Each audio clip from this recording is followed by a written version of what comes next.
¿Qué tal? Muy buenas tardes. Seguimos disfrutando de la magia del cine. Seguimos conociendo cuáles son las películas que en esta 46 edición se disputan el Colón de Oro en la sección oficial de largometrajes. Llevamos varios días en este espacio de conferencias de prensa en el que conocemos más de cerca pues cómo se han fraguado todas estas historias, estos largometrajes, que este año son 12 los que participan, como estamos viendo. Ya hemos conocido 6 de ellas y en esta tarde vamos a conocer la séptima. Vamos a empezar en concreto por un documental muy premiado, muy afamado y que su director y además su editora están aquí para contarnos todos los detalles. Vamos a saludar ya a Andrea Rabasa, editora, y al director Bruno Santamaría de la película Cosas que no hacemos. Muy buenas tardes. Muy buenas tardes. ¿Qué tal? Bienvenidos al Muchas gracias. Festival de Cine Iberoamericano, Festival de Huelva Cine Iberoamericano. ¿Cómo sentís? Ya lleváis un recorrido, ¿no? con cosas que no hacemos, un documental mexicano que os ha dado pues buen sabor de boca, ¿no? En todo este tiempo.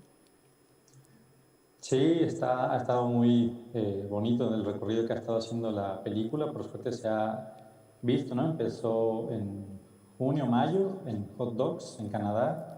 Estrenamos online, que era una cosa que teníamos muchas dudas, ¿no? Evidentemente el mundo está bastante de cabeza y de pronto con Abril, la productora, decidimos sí, aventarnos al festival de Hot Dogs y a partir de ahí, pues eso ha tenido un recorrido bastante bonito en lugares muy distintos, ¿no? En Corea, en Inglaterra, en Francia, en Chicago, en México también, ¿no? Se acaba de estrenar en México online y fue súper bonito el recibimiento de la película y bueno, ahora en Huelva, ¿no? Nos tiene bien contentos. Bruno, para que todo el mundo sepa, este festival Hot Dogs que estás diciendo es el más grande de películas documentales de Norteamérica, que se celebra en Toronto. O sea, que no estamos hablando de cualquier cosa, ya tenéis vuestro recorrido. Esta es tu segunda película documental y vamos a poner, si te parece, un poquito a la gente, a los espectadores en situación, sobre todo para aquellos que no hayan podido disfrutar todavía de este magnífico documental. Bueno, pues Cosas que no hacemos es un documental que no deja de recibir, como estamos diciendo, reconocimientos y halagos allá por donde va. Ya ha ganado el Hugo de Oro en el Festival de Chicago, si no me equivoco. Y bueno, vamos a hacer una pequeña sinopsis, pero ahora mucho mejor nos lo contará Bruno.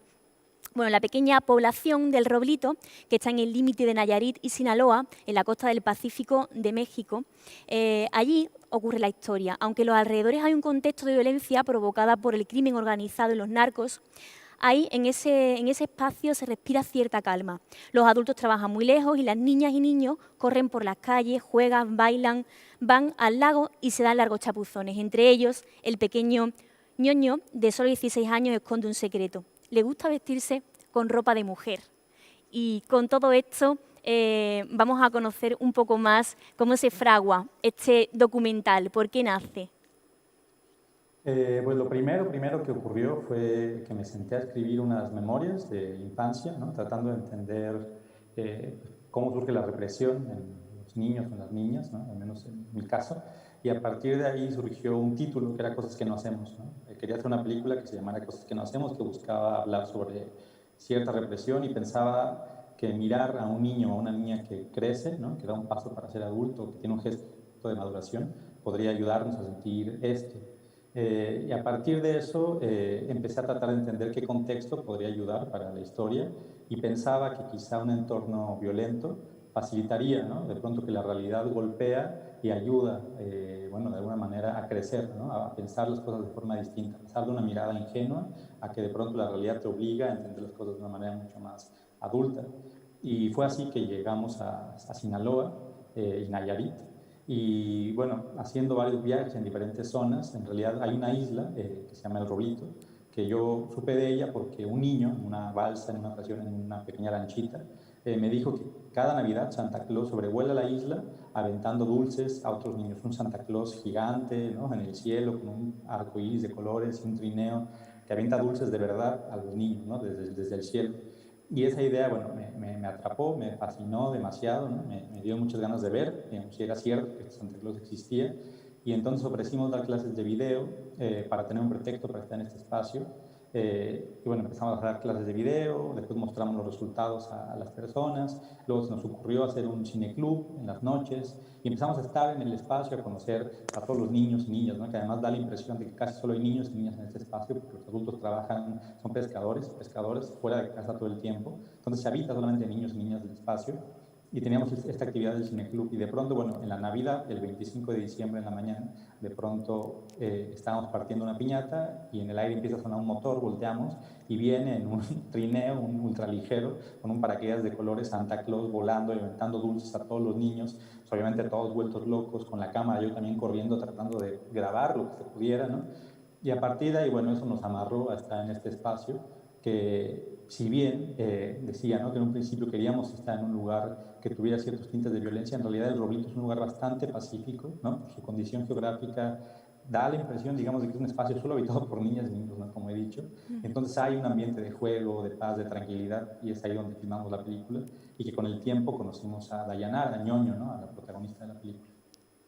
Bueno, qué bonito, porque cuando hablamos de un documental, evidentemente hay un trabajo enorme detrás y tú estás contando, ¿no?, todo este trabajo. Un trabajo que además yo creo que luce, porque si los espectadores tienen ocasión de ver la película, por supuesto, espero que lo hagan a través de Filming, verán que los personajes parecen que son amigos tuyos, que están simplemente viviendo, ¿no?, que tú eres un mero habitante de ese lugar, porque resalta la naturalidad con la que ellos pues cuentan todo, se expresan, tanto los personajes, los principales, como todos, ¿no? Eso forma parte de tu estancia, lo que nos estás contando, ¿no?, que estuviste pues grabando con ellos, viviendo, siendo uno más, ¿no?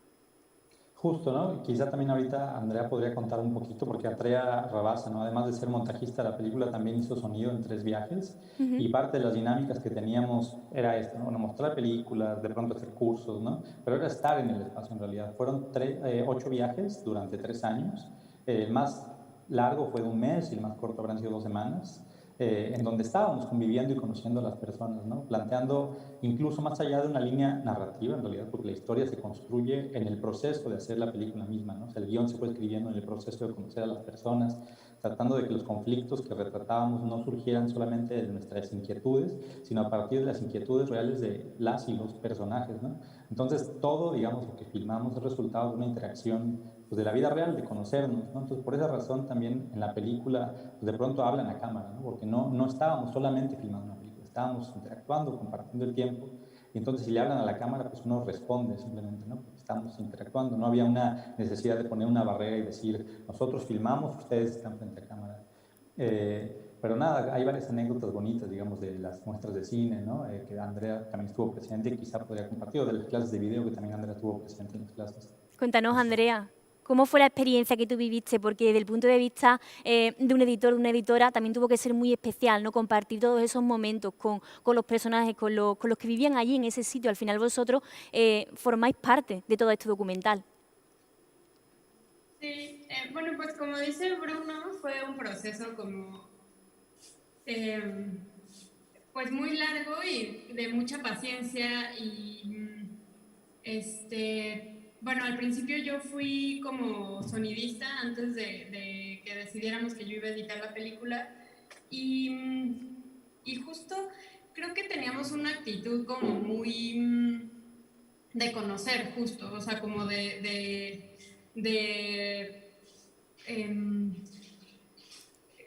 sí, como de entender quiénes eran las personas que viven ahí y conocerlas, ¿no? O sea, como que sabíamos que en algún momento íbamos a grabar cosas que nos permitieran hacer una película, pero íbamos como con una actitud como muy libre en ese sentido, ¿no?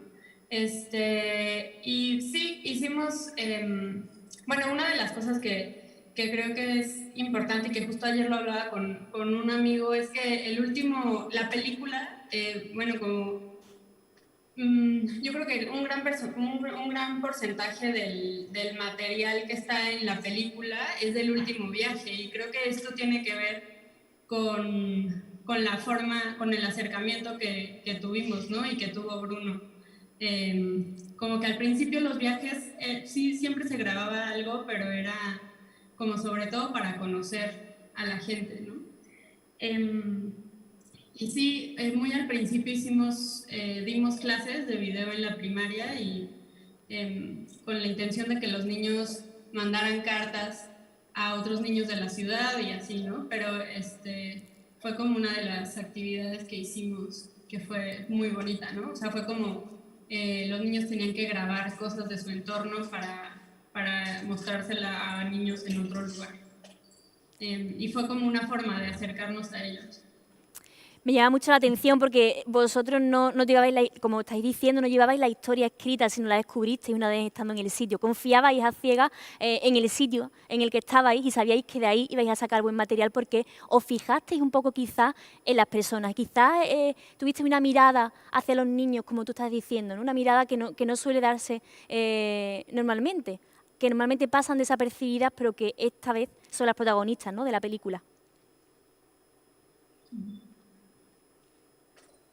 Estaba parado el Ahora. micrófono. Perdón, decía que en un principio eso, ¿no? O sea, creo que el Santa Claus fue una imagen que a uno lo enamoró completamente de este espacio. La sensación de que casi no había adultos, que en un principio era romantizada, ¿no? Pensando que era como una especie de nunca jamás de Peter Pan, ¿no? Y que Arturo era como una especie de Peter... Y no, en realidad es eso, ¿no? Que los adultos están trabajando. Y fuimos entendiendo cada vez más los conflictos y las violencias que vive este espacio. Nos fuimos enamorando, ¿no? Y entendiendo y obsesionando con tratar de entender mejor el contexto de los pueblos rurales pescadores en México, ¿no? Y de alguna manera, cuando apareció Dayanara, digamos, que es bueno, en ese entonces, digamos, ñoño, ¿no? Era un chico, ¿no?, de 14 años, mayor que los otros niños que tienen entre 6 y 10 años, la mayoría, digamos, que están en el pueblo, ¿no? Y llamaba la atención por eso, digamos, porque era mayor, ¿no? Y guardaba cierta distancia con nosotros, incluso era muy reservado.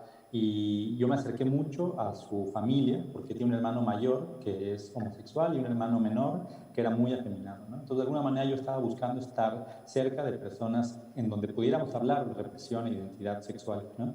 Entonces, estando en su casa en una ocasión, su mamá, la mamá de ñoño y de su hermano mayor y su hermano menor, me cuestionaron a mí, me preguntó a mí, me empezó a entrevistar y a preguntar que por qué razón yo no había hablado con mis padres sobre mi identidad sexual y sobre que tenía un novio por secreto 3 años, ¿no? Y bueno, yo le respondía a la mamá de Arturo, a de ñoño, que me daba mucho miedo lastimar a mis padres, que era algo que pensaba que era de mi vida y que prefería mantenerlo en secreto, ¿no?, por no lastimarlos. Y ella me decía que no había nada peor que para los padres o madres, sus hijos no tuvieran la confianza y les guardaran un secreto por tanto tiempo y por tantos años, ¿no? Entonces, bueno, eso se quedó en mí, pero días después, ñoño fue conmigo a caminar y me dijo, bueno, es que yo también soy homosexual, desde los 12 años se lo conté a mis padres, ¿no? Salí del closet a los 12 años, pero tengo otro secreto y es que en realidad yo me siento o quiero ser o soy una mujer y quiero vestirme de mujer, ¿no? Y quiero contárselo a mis padres porque no quiero guardar más este secreto.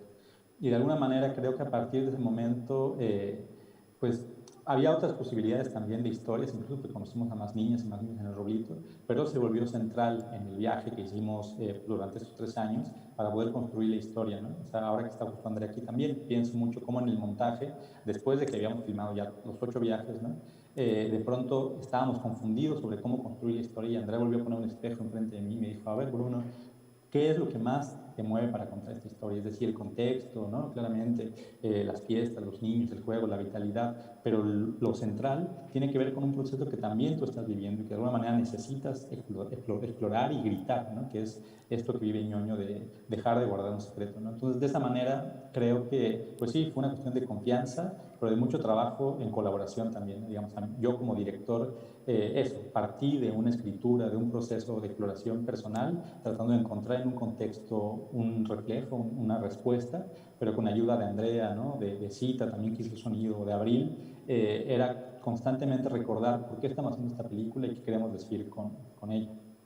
Bueno, y qué bonito que es lo que me estás contando, porque ciertamente lo que decíamos al principio, la naturalidad con la que se recogen los testimonios, con lo que se muestra la forma de vivir que tienen en esta zona, ¿no?, rural, y además también llama la atención, bueno, con qué naturalidad lo viven los padres, ¿no?, del protagonista. Ellos, a pesar de ser de una zona muy pequeñita, de conocer muy poco, ellos aceptan a su hijo tal y como es. Es un mensaje al mundo que yo creo que en cualquier país o en cualquier momento puede ser importante para ayudar a mucha gente. Sí, sin duda fue una respuesta bastante sorprendente, creo que para todas y todos, ¿no? Cuando estábamos en esa cocina, evidentemente Ñoño, Cita y yo, que sabíamos lo que iba a ocurrir, Ñoño nos dijo, lo voy a decir hoy, y yo pregunté si podía estar, me dijo que sí, entonces le conté, le dije, si tú a la mera hora prefieres no hacerlo, no te preocupes, porque para la película igual funciona, es decir, tú vive el proceso como lo quieras vivir, ¿no? Y entonces llegamos a esa cocina en donde va a pedir permiso Ñoño, y había una tensión y un estrés absoluto, gigante, ¿no? De pronto veía su rostro y sus miradas y había pues muchos nervios, de pronto se levantó, llamó a su papá para que se sentara en la mesa, yo me levanté con la cámara, empecé a filmar, se atreve, pide permiso, que además es un gesto, ¿no? Una frase muy bonita, pedir permiso, todavía justo como un niño, ¿no? Sí. Y se genera un silencio larguísimo, larguísimo, que justo hace poco platicaba con Dayanara, con Ñoño, y me decía que es el silencio más largo que ha sentido en su vida, ¿no? Ese momento en el que no hay respuesta del padre, no hay respuesta de la madre, el padre y la madre empiezan a aventarse la pelotita para ver quién dice algo. Después de un momento de que yo filmé, les digo, creo que es momento de que me salga de la casa, es un momento muy íntimo, es un momento suyo, y prefiero pues, que lo dialoguen sin mí. Y la madre me dice, no, te quedas. Entonces me quedo filmando un poco más, termina la conversación y sale Dayanara del cuarto y salgo yo detrás de ella, y bueno, lo que ocurre en la película, ¿no? Sin duda la respuesta del padre, o sea, creo que él está pensando muchas cosas más de las que dice, ¿no? Eso es algo muy fuerte y muy poderoso, creo, ¿no? De poder sentir sus ojos como están dando vueltas mientras dice al final, ¿no? Si es tu sueño, pues realízalo. Es importante decir, ¿no? Quizá que el proceso que se vivió ahí creo que tiene que ver incluso con la cámara misma, ¿no? Es algo que uno se pregunta sobre la realización de documental, qué es lo que la cámara hizo en ese momento, protegió, aceleró, cuidó, ¿no? ¿Qué estaba haciendo la cámara en ese momento tan íntimo de la familia, ¿no? Dayanara me ha dicho que ella siente que la protegió, que la cuidó de alguna manera, ¿no? Que el padre en ese momento estaba pensando muchas otras cosas que no dijo también porque estaba en la cámara, y que al final le permitió a Dayanara poder empezar a vestirse de mujer. Sin embargo, cuando ya no estuvimos presentes nosotros en la comunidad, el 10 de mayo, que es Día de las Madres, Dayanara se vistió por primera vez públicamente, y el padre se molestó mucho y le pidió que no viviera más en su casa, ¿no? Un mes después regresó a la casa y ahora tienen una buena relación, ¿no? Ya tiene estos 2 años que ocurrió. Pero es decir, creo que la cámara acelera o cuestiona o cambia procesos, es algo que es muy, muy interesante de pensar, ¿no? Evidentemente, ahora Dayanara está viviendo en Tijuana, es en la frontera con Estados Unidos. Vive ya como Dayanara, está en un proceso de transición para ser mujer, ¿no? Ajá. Y en la fábrica, incluso en la que trabaja, la llaman como Dayanara, ¿no? Es decir, la familia entera está bastante contenta, ¿no? Con el proceso de maduración y determinación que tiene esta chica, Dayanara.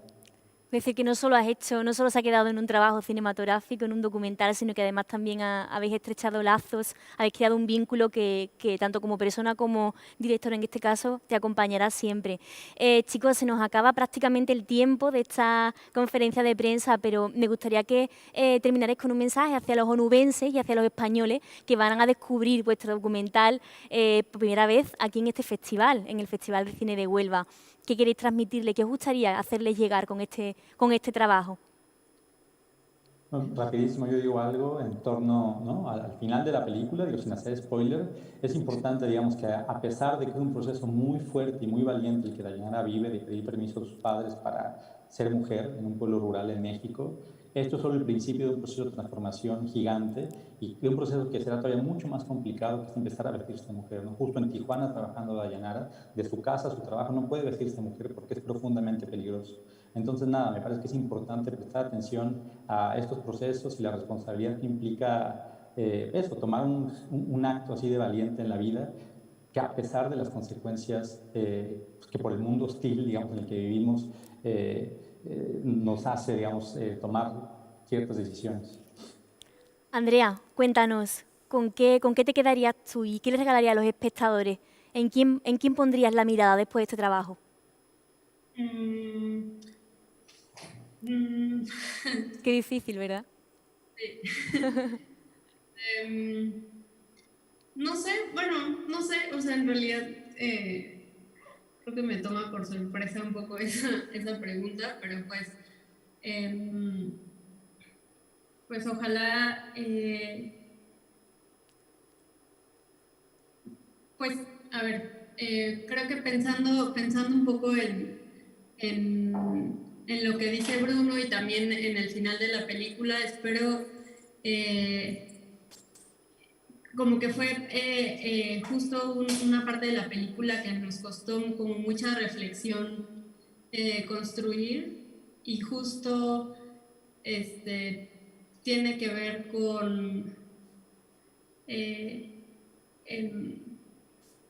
con lo complicado de estas decisiones, ¿no? O sea, con lo complicado de atreverse a hacer lo que uno quiere ser. O sea, como que la decisión no es simple y no es una ocurrencia, sino viene como de un proceso como muy, muy valiente y que no se queda ahí, ¿no? Bueno, pues ese mensaje que queda para los espectadores, muchísima suerte. Gracias por haber estado con nosotros vía online desde diferentes partes del mundo. Creo que estás en Holanda, ¿no, Bruno? Me has dicho. Sí. Y Andrea, ¿estabas en dónde? En Ciudad de México. Y bueno, nosotros en España, en Huelva. Así que una vez más se comprueba que las nuevas tecnologías pueden acercar al mundo pues todo, y en este caso esto es una ventana para mostrar a todos los españoles cosas que no hacemos. Un documental mexicano que estos dos grandes artistas han hecho con tantísimo cariño. Director de esta película, Bruno Santamaría, y editora, Andrea Rabasa. Un abrazo enorme y enhorabuena. Muchísimas gracias por el espacio y que disfruten mucho la película. Bueno, esta película, como ya saben, podéis disfrutarla a través de Filmin, además de todo el contenido que estamos transmitiendo en el festival en esta 46 edición. En breve seguimos conociendo más películas de esta sección oficial de largometrajes.